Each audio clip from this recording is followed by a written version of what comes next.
We are live. Good afternoon. What a fine Sunday. Fantastic weather we're having. Just going to wait for a few people to tune in. Then I'm going to sort of explain if you guys have had this prepped, this event ready. We only launched it today. But we have Katie from Re4orm, charity based down in Torbay in Torquay. She's going to be with us discussing her charity, how it came about, and the trials and tribulations of being a part of it, I guess. And I think she's got an amazing story, and I think it's something that is really, really beneficial. And if there's any budding chariteurs, I'm not sure if that's the right word, I'm going to go with it, sounds right. But if there's any people out there that are looking to set up their own charity, hopefully she can give a bit of insight into how and what to do. I was speaking to her a moment ago backstage, and it sounds like it's a pretty sounds like it's well, I'll let her explain it, but it doesn't sound overly straightforward. Not to put you off, but hopefully she can give a bit of clarity on it. Yeah, give you a bit of guidance. But I'll tell you what, I'm going to stop talking, and I'm just going to bring Katie in, and we can we'll let her do the talking. Katie, hi, how you doing? Such a pleasure to be doing that. How you doing? You all right? Yeah, very well. How are you? I'm really glad. Firstly, I know we've been chatting, but I haven't actually said thanks so much for coming on. Welcome. Thank you for inviting me. No, it's really, really appreciated. Sundays are our mental health awareness sort of day. We try and get people on chatting about stuff. At no point do we, cast ourselves as professionals. We've just sort of navigated our own trials and tribulations, and we have our own sets of tools, and hopefully the narratives of the conversations can give some people a bit of support or some ideas, but we aren't professionals. We're not. And we don't profess to be. But hopefully this chat can be of use to someone. It certainly will be for me, because I'm looking to set up something in the future. We've discussed that before in the past. But so Katie, can you tell us a bit about Re4orm and who you are outside? Yeah, so my name is Katie Cabana. I've lived, I'm 38 this year, great. I've lived in Torbay on and off all my life, and I've got a real passion for Torbay and our community, and having worked with pockets of the community who were experiencing hardship or were deemed as disadvantaged for the last 15 years. So that was people who were long-term unemployed, Gypsy Roma traveller families, refugee families, unaccompanied asylum seekers. I've always worked with people who had a voice but didn't feel they were able to use it. So going from that and understanding what's going on in Torbay at the moment, and the climate and the amount of poverty that families are experiencing, I wanted to do something and kind of rip up the rule book and do something very different. And that's where Re4orm came in. Wow. So can you just list the types of people? So gypsies as well? And yeah, so that was incredible. I worked for Devon County Council. It was so good. So I used to go and work with families when they would pitch up, so when they were travelling, and also work with settled Gypsy Roma traveller families. So that could be families who were in the circus, families who were Romany, families who had just taken on the new traveller way of life. And it was so interesting, and one of my favourite jobs.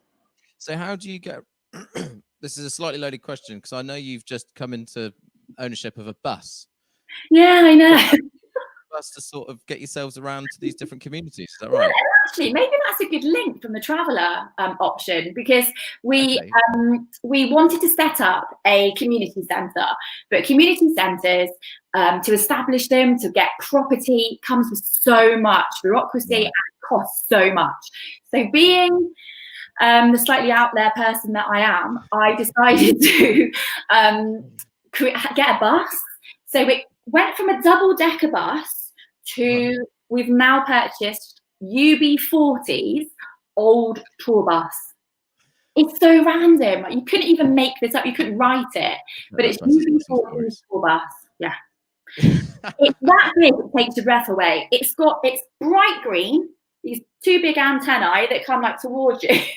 But on it is going to be incredible once we can actually do it.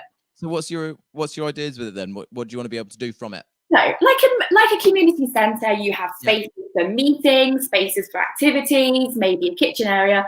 So with this, the mobile community centre, the key is in the mobile. And you go on the bus and it'll have the kitchen, meeting areas. You go upstairs and there'll be like a library, sensory area, and places for people to do one-to-one work, for people sorry, I've just seen Sean White's comment. It's very distracting when I'm trying to talk. So people that want to come on and do like one-to-one workshops, group workshops, people that want advice on parenting, budgeting, a whole manner of things. It's just something that Torbay doesn't have, and I think it could be incredibly powerful. And we were discussing, because at the moment the service is sort of, I'm not going to say limited, but it's restricted to Torbay just because of, I guess it's early days for the charity, but you see it going national. Oh my God, that's your vision.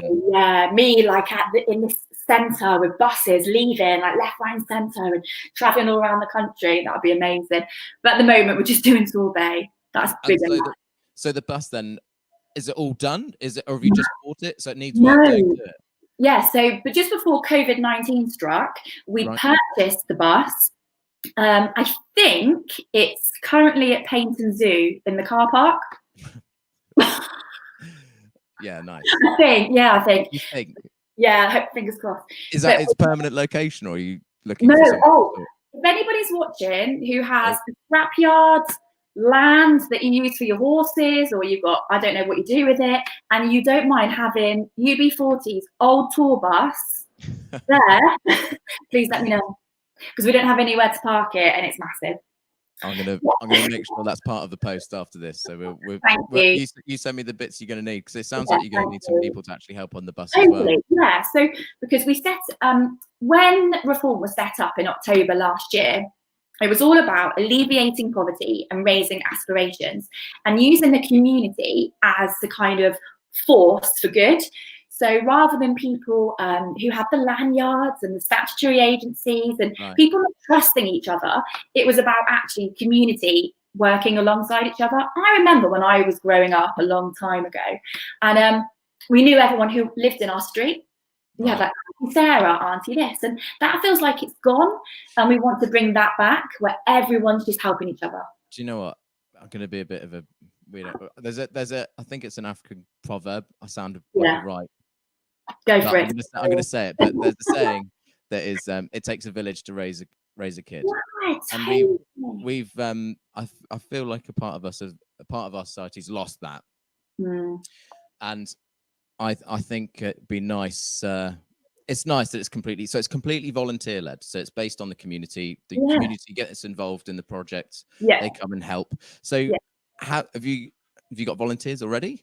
Yes, so obviously we had the bus, and we had people really, really interested in being part of that and running workshops themselves. That's ex-teachers, ex-social workers, people with a variety of backgrounds and jobs. But then COVID-19 hit. I don't know if anybody knows about it. We had to stop the whole bus thing. And we are fully aware that at the moment, and we know that number is going to rise, there are 6,000 children just in Torbay living in poverty. And that's sorry, how many? 6,000? 6,000, yeah. And that is, whether you like it or not, that's going to rise because of what's going on with people losing jobs, financial pressure. And those are the figures leading up to this point, not just as a result. Yeah, it was. I think it's just under 6,000, and that will change, but I predict that it will increase. And knowing that, and having worked in schools myself and seen the poverty that families have to deal with, I knew that when schools were closing or schools were restricting what's going on, but schools couldn't always have pupils, that children were going to go hungry.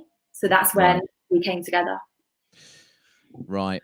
And so how long's this? When did you set this beast up? I'm going to turn my mic up a little bit. 1 second. Sorry. It's all right. Check 1, 2. There it is. I've just been getting messages telling me I need to turn my mic up a bit. Hopefully that's better. Someone sent me a little message telling me. Oh, there we go. Bang on. Well, just tell me. So So it's not been long running, is that right? It's quite a new venture. No. So we registered. So we are a community interest company, and I'll get onto that later with you, the whole different charities and it's a minefield. But we're a community interest company, and we registered on the 14th of October last year. Right. We're still really new. Okay. And I guess I'll go into sort of how, because there's lots of different options. There's sort of like not-for-profit type organizations and charity. What made you go down this route? Was there something that governed it? Did you have to choose this one, or did you choose it and then built the framework of the charity around it? There's lots and lots of options, and before we registered and set up, I got lots and lots of advice from people who were working in the industry and people who knew all about it, and that's accountants, a variety of people. And the work I wanted to do, and knowing the strains on funding, it seemed better to do a CIC, so a community interest company. Charities are great, but it takes so long to set up, and anybody who knows me knows I'm not patient. I couldn't wait. Fair enough. Why is it so hard to set up a charity? Paperwork, so the bureaucracy, right. And no matter what you set up, there will always be some accountability and transparency. So I can't just go out and do whatever I want to do and apply for funding and do this. Everything I do, I have to be accountable for, and that's the same as the directors too. Because ultimately, if we're taking money, we have to be accountable for it. We have to be transparent. Yeah, of course. It's super important. So at the moment, so you've bought the bus, COVID-19 struck. Yeah. Have you just sort of held off on the bus idea for the minute and just sort of concentrated on your more volunteer-based sort of going out into the community? Are they just using their own vehicles? How are you operating at the moment? Luckily not on the bus, because I would not want to drive that. But the bus, like I said, is at Painted Zoo. But what we wanted to do is get the community together and do a kind of DIY SOS refurbishment of the bus, but without Nick Knowles, because people find it annoying. I would be be there on my bike, but we couldn't do that because obviously with social distancing, we can't all be on a bus. So we did that. But knowing, like I said earlier, about the poverty that is in Torbay and the amount of children that ultimately are going hungry when schools are closed, we had to do something about it. So I put out a very simple call to action 3 weeks ago now, and it's spiraled out of control massively. Right. So at the moment, we're delivering 800 meals every week to families in Torbay. Yeah. These aren't loaded. I don't know any of this information. That's a surprise. 800 meals this week. Oh, yeah, it's in my head every day. 800 meals. So they get delivered on a Tuesday and Friday. And local businesses, like the most amazing restaurants and greengrocers and food suppliers and PPE suppliers, everyone has come together in Torbay to make a difference. It's absolutely incredible. Like, hat off. Fair play. So how many of you? So have you got 70 volunteers helping you today, or are they ready prepared, ready back in their homes to get out in their cars and come to your support, or have you currently got like a centralized location where you're doing this all from? Have you got people cooking for you? How are you managing all of that? It gives me a headache, and sometimes I wake up like but we've got a group chat where it's just pinging the whole time, and it's incredible. But at the moment on that group chat, we have about 40 volunteers, and you literally go, I need some pasta. And then loads of people say, I'll get the pasta. And then, it's amazing. Sorry, you have a group chat with 40 people in it? Yeah. It's great. It makes my head hurt. I know, me too. I know. So, literally, Yana James Mills here saying superwoman. Absolutely. You need to get an S on your chest. Yeah, get rid of the 4. But so what happens is every week, so on a Monday, for example, I'll get the referrals from schools and children's services. So they give us a rough idea of how many families at the school will need it, and then how many individual families from social services will be referred to us. Then we cook those meals. Now, thankfully, I'm nowhere near that kitchen, but we have people cooking. And you'll never believe who helps us. So tomorrow we have me and Mrs. Jones. You know that fabulous deli in in Ilsham Road.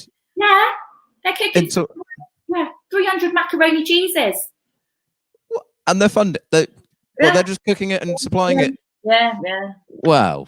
I know. Plug away. These I'm gonna have to get a list off of you afterwards, and we're just gonna have to do a bit of a It's unbelievable. We'll put it all in a post and just get everyone to spread the love.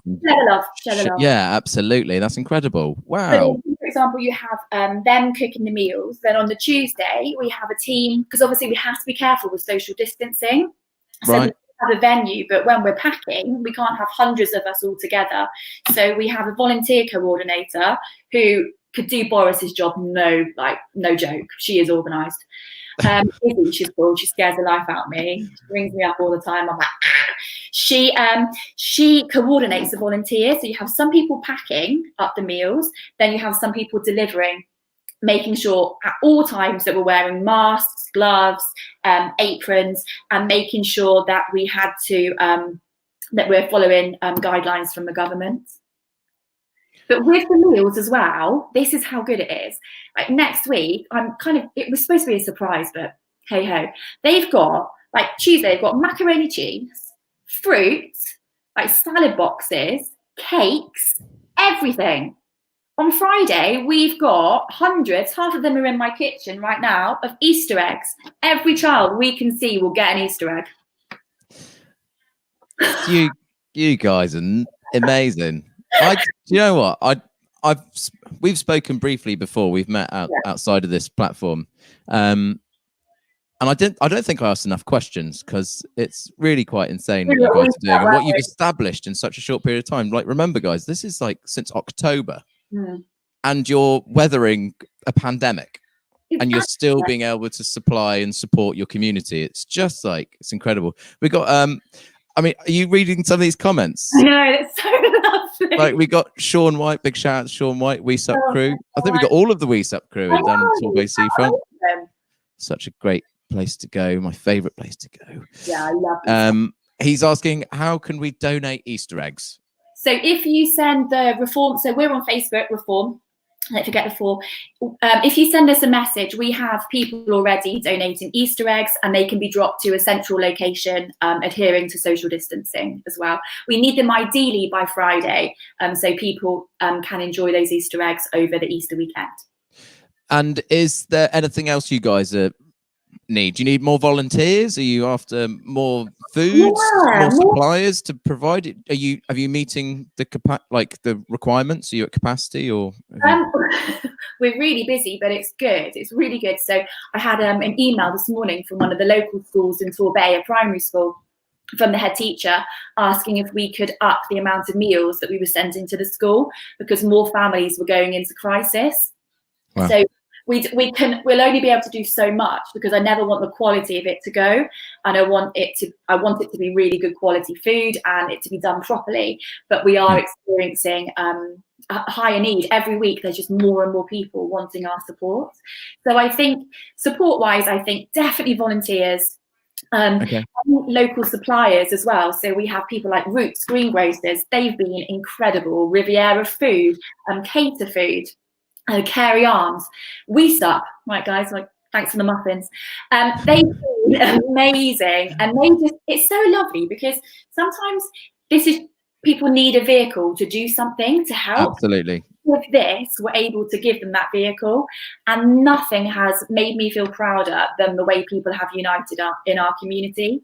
People slag Torbay off all the time. People say it's full of this and full of that. It is one of the best communities you could ever be a part of. We genuinely care about each other. I think you just hit on one of the big points is that you've created a vehicle for people to be able to be generous and to give, where before maybe it wasn't accessible, or it was harder to find. Like, these things, they should have been around a long time ago. I'm truly grateful, and everyone here is, and everyone you're using that uses your service users. Just, I can't imagine where they'd be without you at the moment. And I really hope that, and I do hope that this is something that we can maintain. So excitingly, again, this is a secret, but hey ho, we are able to do this for up to 6 months, we've acquired funding to allow us to be able to do this up until October time, because we know that at some point we're going to come out of lockdown. The self-isolation is going to stop, but the effect of what's happened has been and will be catastrophic for so many people in our community, and we can't be there or singing or dancing with the food and then just leave them. This has to be sustainable. Continuity in the services you're providing, because the thing is, once you've created a support dynamic for people to be able to use and rely upon, they need that constantly, right? Up until the point that they get out of either the poverty or you know, mental health improves, family dynamics improve. So where's that funding come from? Is that government, lottery? It's all different. So we've applied for different government funds and stuff, and people have been very impressed with what we're doing and have wanted to support us. So it is fantastic. And I think it's really important what you said about making it sustainable, but also allowing other people to help each other. So for example, we dropped a food parcel around to one family, and they've sent us a message to say that they've got some books they'd like to donate to another family. Wow. So all helping each other, and it doesn't matter who you are, what your background is, what your race is, how much money you have in your bank account. It's about, if you can do one small thing, you can change the world, and we're all doing our part, and that's the most important thing. Wow, I'm honestly really blown away by all of this. Thank you. And you know, it's really refreshing, and it's sort of needed to hear something so community-led and community-based, and that's really helping people. That's just been organic and authentic. I love it. It's just it makes me feel happy inside. Yeah, it really does. It's really it gives faith in humanity again, almost. I think absolutely. And if you knew what went on behind the scenes, this group of people could run the country. I feel like we should set up an opposition. Sounds like it. You've got 70 volunteers. That's insane. I wouldn't want to be part of the group chat though. No. I would actually. I'd actually love to be a part of the group chat, but at the same time, we've got 5 pub landlords in the group chat. If you're away from it for more than 2 hours, you've missed about 100 messages. We're busy bees in the background. I can't even imagine the scale of the content that you guys have to be dealing with. So hats off. And I also want to give a shout out to another group who do something over the Christmas holidays, and they've suddenly become a part of Re4orm as well. And they were called, or are called, Santa's Angels. And they source presents for families in the area, and they have found out about our appeal for Easter eggs, and they have sourced something like 400 Easter eggs and donated money to our Just Giving page. It is just absolutely incredible. So whilst we're here on the Just Giving, tell us where can, if you're listening right now, whether it's now live or you're listening back, just do you want to reel off the places where we can donate, get in touch, volunteer, offer foods? Go. So we have a Just Giving link on our Re4orm page on Facebook, Instagram, Twitter, and LinkedIn. We are always looking for volunteers. We're always looking for people to help us source food. We're always looking for people to work behind the scenes as well. There's lots of admin, so it's really important that, as well as the whole social distancing aspect and keeping us safe, we have protocols that volunteers must go through. So we have policies they need to read and sign. We have volunteer training as well to make sure that everyone is safe, us as volunteers and the community as well. That must be a hard thing to navigate, the whole pandemic. And I'm just trying to conceptualize this whole machine working on top of a pandemic, and incredible work, and just the figures involved as well. 6,000 children in Torbay just alone. Some in Torbay, the wards, so for example Ellicombe or Upton, some of them are the most disadvantaged wards in the UK, because we have a very high cost of living in Torbay, but we have low wages. So at some point there's going to be a disparity. And with our fabulous industries like hospitality, like the leisure sector, which is great, it's not always guaranteed work, and it's not always guaranteed full-time work. So a family may be working 40 hours one week, but then the next week they don't have any hours.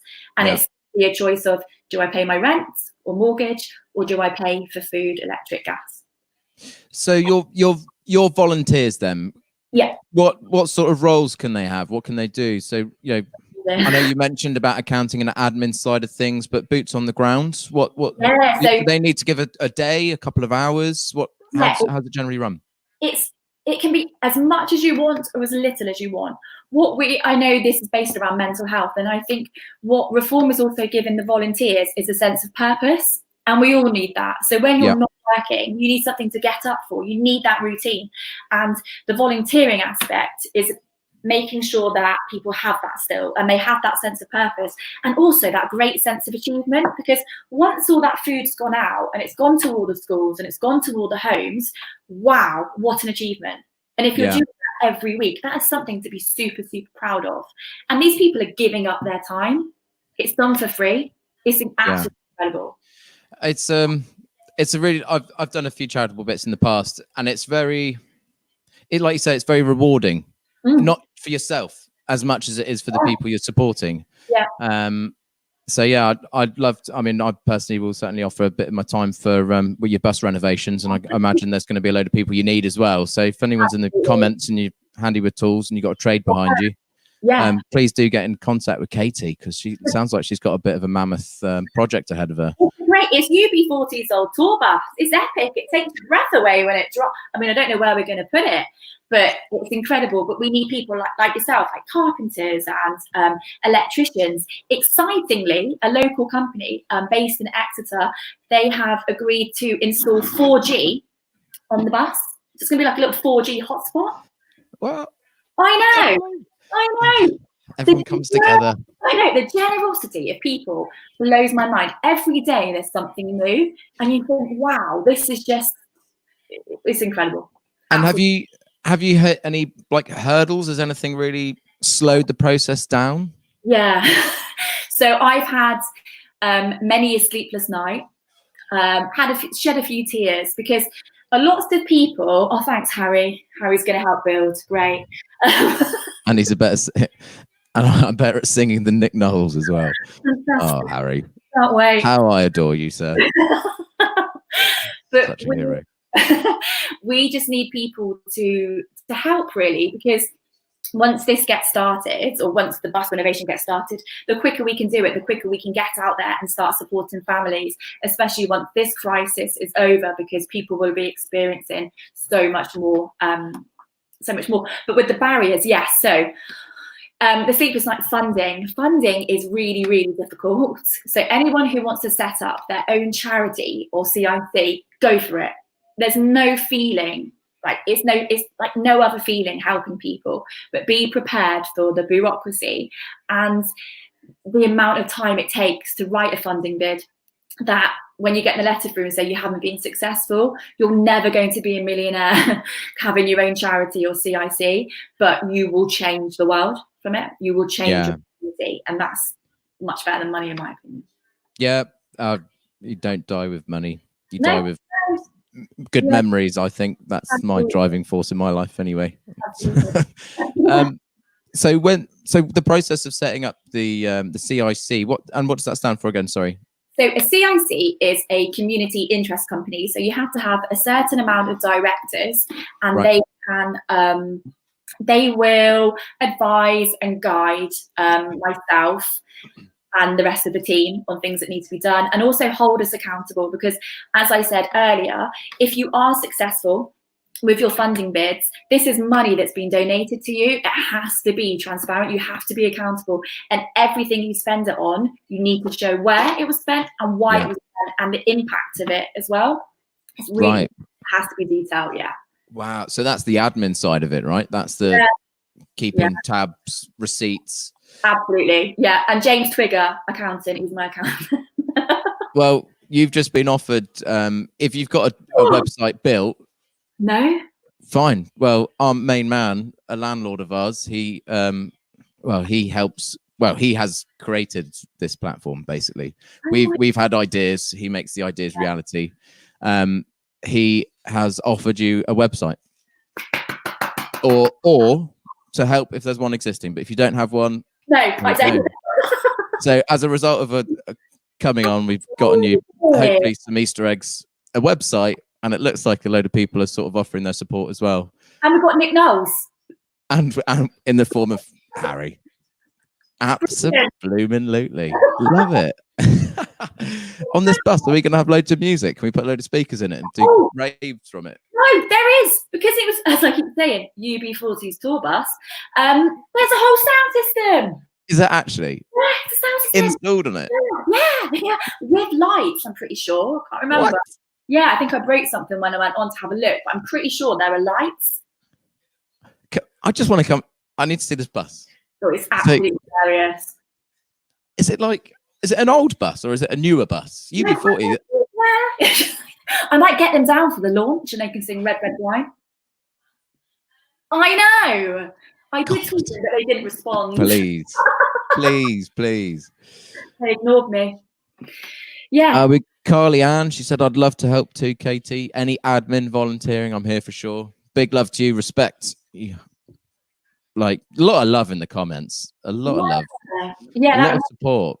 Yeah. When was it? 2015, when lots of families were escaping war-torn Syria. We had people obviously displaced and they were moving around the world, and lots of them found themselves in Calais in France.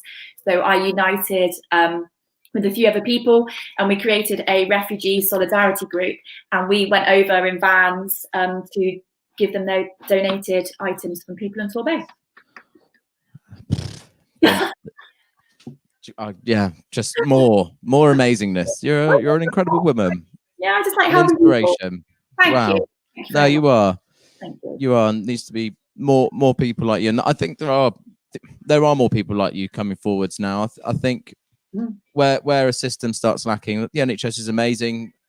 Government supports us in many ways, but there are areas that are lacking, and I think where they're lacking and they're recognised to be lacking, people step in and try and fill the voids, and this is one of those stories. And like you were talking about earlier, Charlie, about the reason why I wanted to set up Re4orm. So before any of this happened, was I was working in a local school in Torbay, and we would have to do home visits to families whose child was about to start school, or children were about to start school, and they hadn't been supported. So from birth, then up until the age of 5 when they started school, there was nothing. So we had families in crisis, that might be in financial crisis, issues with mental health, children not being able to play, not being able to speak because there hadn't been that support for them. And that's an absolute travesty. It's 2020, that shouldn't be happening. And so we wanted to create something where there was that support right from the beginning. So then when a child started school, they're all on an equal level playing field. The school's not in crisis itself thinking, what am I going to do? Everyone is equal and everyone has the best chance in life, because education ultimately is the key. That is what's going to change the world and benefit the community. But we have to have things fair. It's not fair if one person starting from here and someone else from there. It's just mind-blowing. And so the CIC then, from the time that you went, right, I'm setting up a charity. Yeah. How long did it take from that point, or the time you realised you need to be a CIC, to the time that you obtained approval to be a CIC entity? So how long did that take? I think it takes about 5 days. Oh, really? That quick? Yeah. And so you need it takes 6 months. Whoa, 6 months? Yeah, can do. And so you, because my understanding, you need like a treasurer, and there has to be structure within the team. Is that right? There's and you have to have them all. So Yeah. So who's in your team? What's the hierarchy? Me at the top. No, joking. No, you are. You're the forefront. You're the figurehead. But the charity, what could happen is if you set up a charity, they could get rid of you. That's about, I don't want to be got rid of. Like, fair enough. I don't know why would anybody want to get rid of you. Trust me. With the CIC, you have to have a minimum of 3 directors. So a bit like trustees with a charity, and they just direct you and they help you with any questions you may have, because it's a very lonely experience when you're out there. As many of you know, starting your own business, it's the same kind of thing. It's lonely, and sometimes you don't know what way to go, and you don't have a big team around you to kind of work out what you need to do. So when we first started out back in October, there were 4 of us, and 2 of them have gone on to something different. So we're Harry and Sean, they may be part of it as well, the We Stub crew. We're looking at different directors as well. It's all about who can bring something to reform. Absolutely. Everyone who's part of it has great skills, great experience, great commitment, and they can bring something else. It's not the Katie show, I wish it was, but it's about all of us. Absolutely. And I'm, again, I keep saying it, just blown away by the numbers you're doing each day. 600 meals a day. No, is that right? No, not that much time. I'd have grey hair by there. It's Rewind. 8 meals a week. 800. Sorry. Yeah. I meant a week. No, don't worry. That's it's just boggling that there's that it's needed that much, is I think what I'm getting to in my head. I'm trying to understand why it's affecting me so much. And I think the reason is that it's needed so much. That just baffling my mind. So when I have worked in schools in the past, we used to have things like breakfast clubs, and they still go on now. And I'll never forget going into the canteen once, and there were 2 children, and they must have had 6 or 7 bowls of cereal because they hadn't eaten since lunchtime the previous day. So if you don't know where your next plate of food is coming from, you are going. It's fight or flight, isn't it? And there's nothing from the government to sort of help with the shortfall. I think one of the biggest things I wanted to do as well is explain that poverty affects so many different people, and what we have a lot of in Torbay is hidden poverty. So it's actually people who are working. It's not people that are just claiming benefits. It's people that are working. And as I explained earlier, it's people that are struggling to pay their bills, are struggling to get those hours. Yeah. So stressful. So it's not okay. Sorry.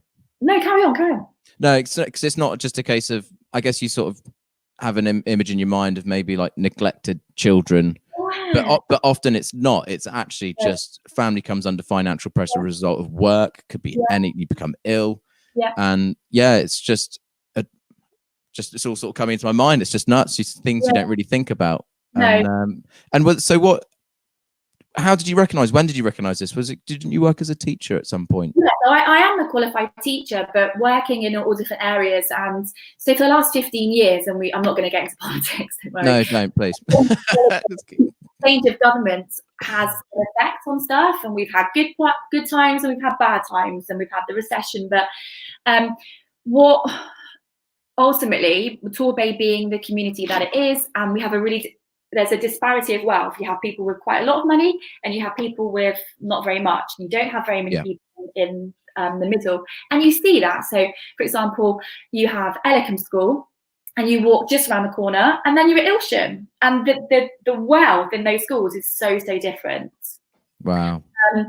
But it's really, really important, and I must stress that what the media tells you people on benefits are like, or people in poverty are like, is not like that.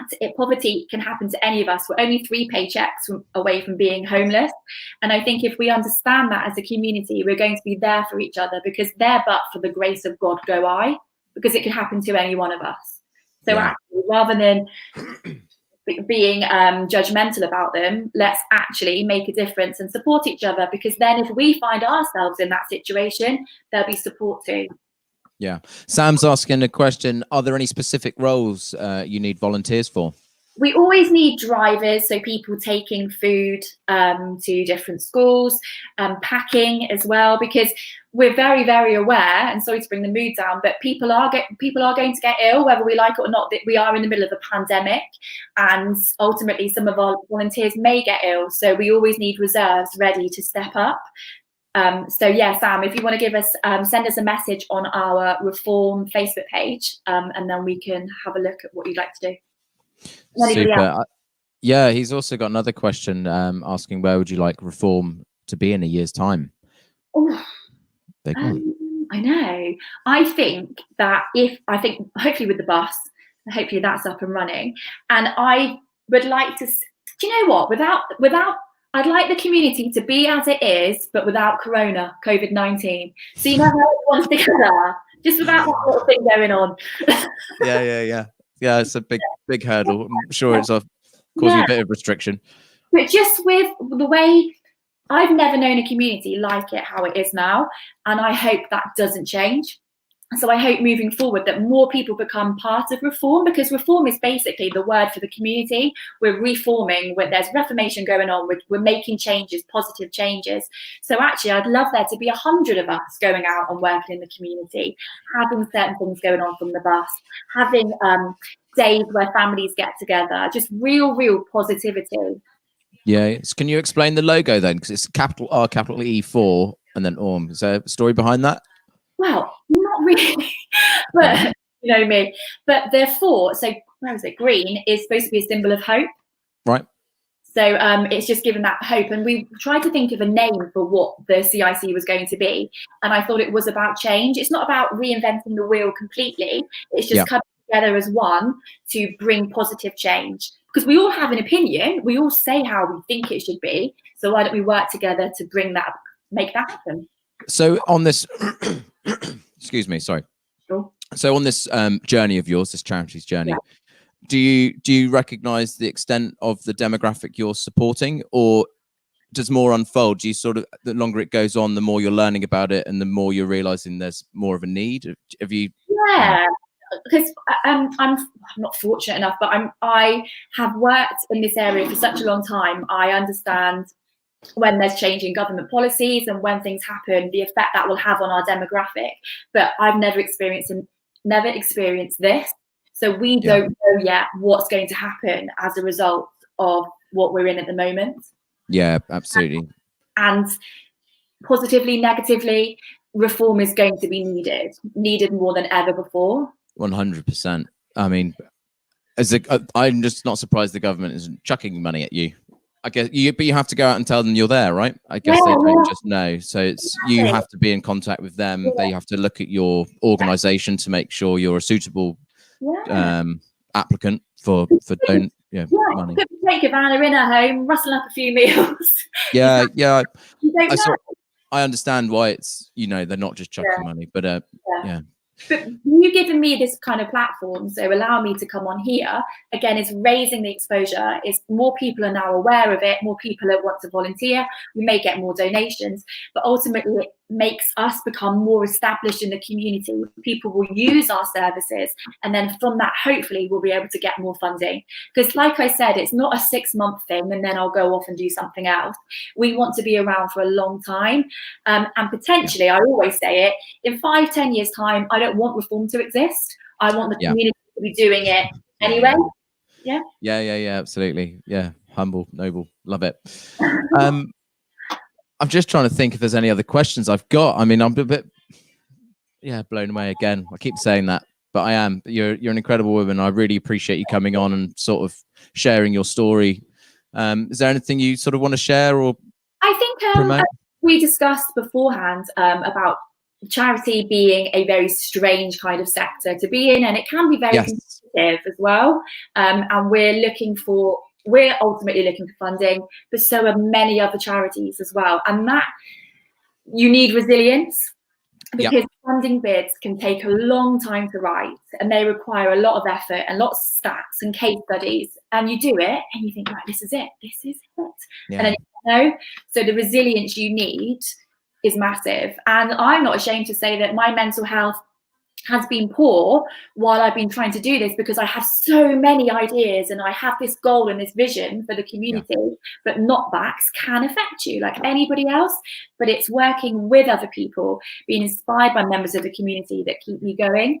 So I think if anybody out there can do it, if you want to do it, do it. But if you want to set up a CIC or a charity, really look into it. Think, what is your passion? What gets you out of bed every morning? And then go for that. Do your research, look into it.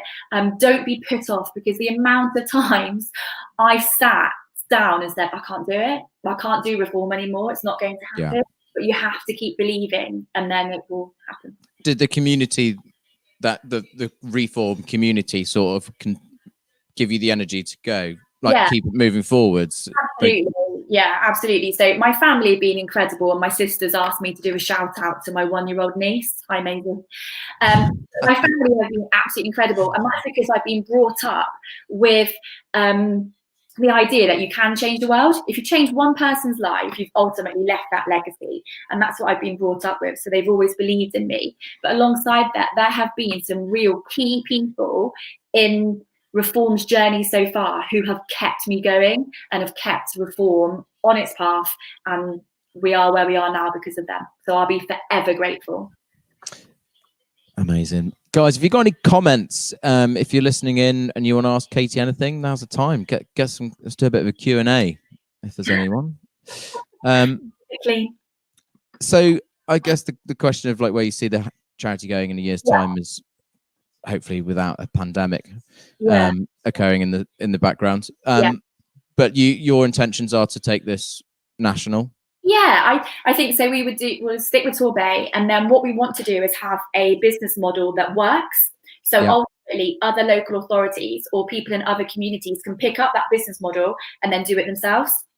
So whether Reform name or not, that's absolutely fine. But so we have Torbay, then we'll go Teambridge, South Hams, and move out from then. But if anybody else wants to pick it up, if anybody else is interested in what we're doing and how we're doing it, then please get in touch.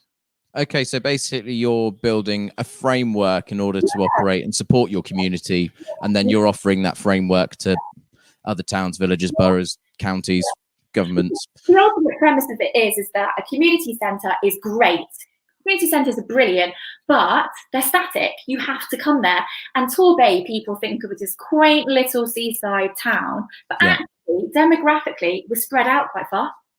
So if you said to a family in Brixham, you have an appointment in Torquay at 10 o'clock on a Thursday, wow, that's absolutely ridiculous. That's going to take so long on a bus and the traffic.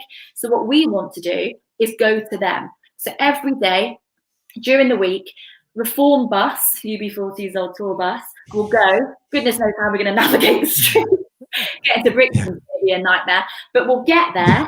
We'll park up, and then people can come and access the services that are on board. So it might be dental team, might be school nurse team, might be the healthy lifestyle team, might be sports and fitness, budgeting advice. Endless list of potential supporting, just incredible. Honestly, Harry's got a Harold James Mills. I apologise, Harry.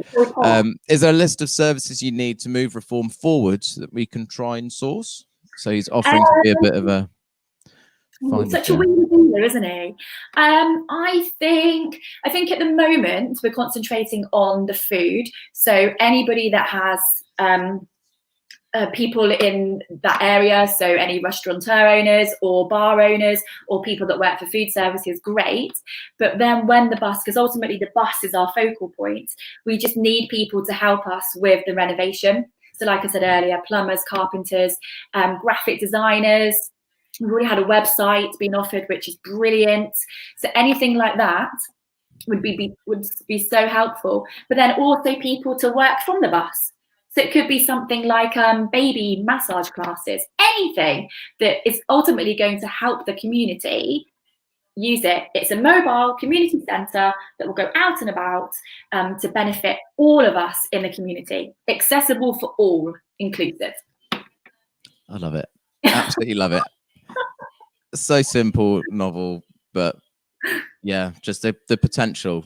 And I mean, the fact it's been used and to the levels it is testament to your hard work and your volunteers. So fair play to everyone that volunteers for Reform and anyone that's looking to get on board with them. They are looking for volunteers. We got we got a funny one. Sean White, Meets Up crew. Katie, can we go on a road trip in the tour bus before it gets converted? Painting Zoo, Sean. How are we going to get out Painting Zoo? Oh, it's locked in. What? Well, I don't know. I hope it's not in the baboon cage. Otherwise, that would be a tricky clean-up. Imagine cleaning that up. Leave that to Harry. Yeah, we can. But actually, it's people like the Meets Up crew. They're getting a lot of mentions in this. It's because they're heroes. I know, but using people like that. So ultimately, there could be something that the guys at Meets Up help Reform with as well. It's about uniting all those local businesses, because I'm of the I don't know. Sometimes charities haven't worked with businesses. They've been separate. But actually, if businesses want there to be more money in Torbay, then ultimately you have to create a workforce who are going to have those jobs, and you're bringing more money in. So economically, it's more vibrant. So it helps businesses and it helps the charity sector. If we all work together, there's no point being separate. Let's work together to make Torbay a hub of positivity, but also regenerate the economy. It's easy. Just that. No, but it is.